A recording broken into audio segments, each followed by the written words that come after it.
crispy golden crust, tender juicy flesh.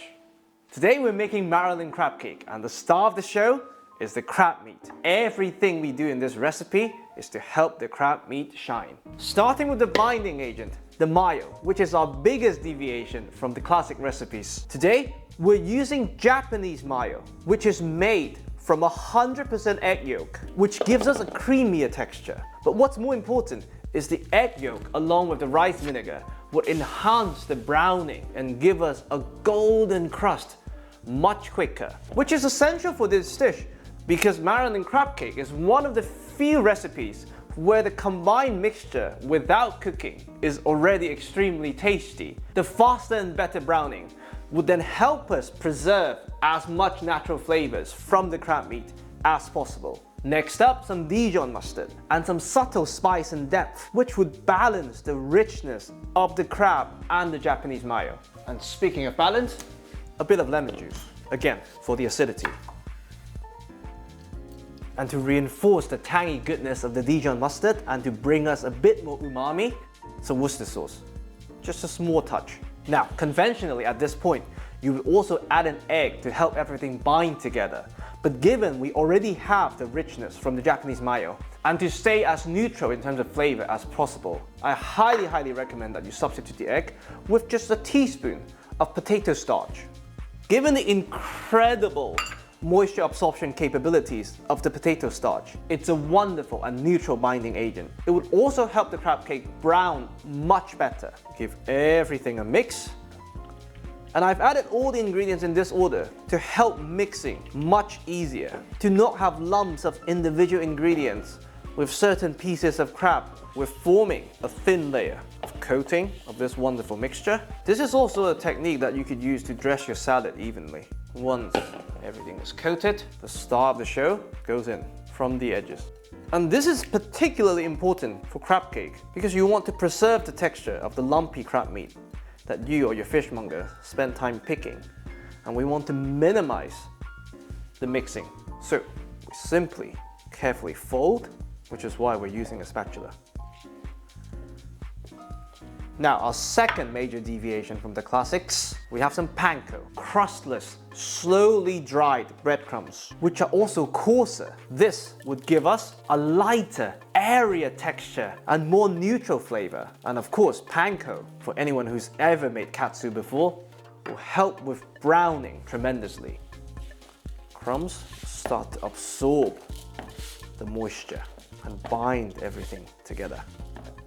Now, the dry seasonings. If you lived in the States and have access to Old Bay seasoning, this is when you add the Old Bay. But since we don't, and to stay on theme of minimal addition, we add a bit of celery salt, which is simply a combination between salt and ground celery seeds. This would give you a savory, slightly bitter note. But be careful not to add too much, factoring in the natural salinity of the crab meat. Taste to make sure the seasoning is on point. Tiny bit of sweet paprika, and this would give us some mild sweetness, reinforcing the sweetness of the crab, and some beautiful color, of course. Black pepper, and to continue on the theme of balance, a bit of parsley, just to bring some brightness. Once again, we fold carefully. Now let's make some crab cakes. You can use gloves, you can use a ring mold. You want to apply gentle pressure. Once you have a bowl, make the cake. One beautiful cake. Perfect. Now we'll leave them in the fridge to set for the salt to do its magic for at least 30 minutes. After half an hour, everything has firmed up and we're ready to cook. Medium-high heat, and we melt some unsalted butter. Once the butter starts to sing, the crab cakes go in. And they should be quite easy to handle by this point.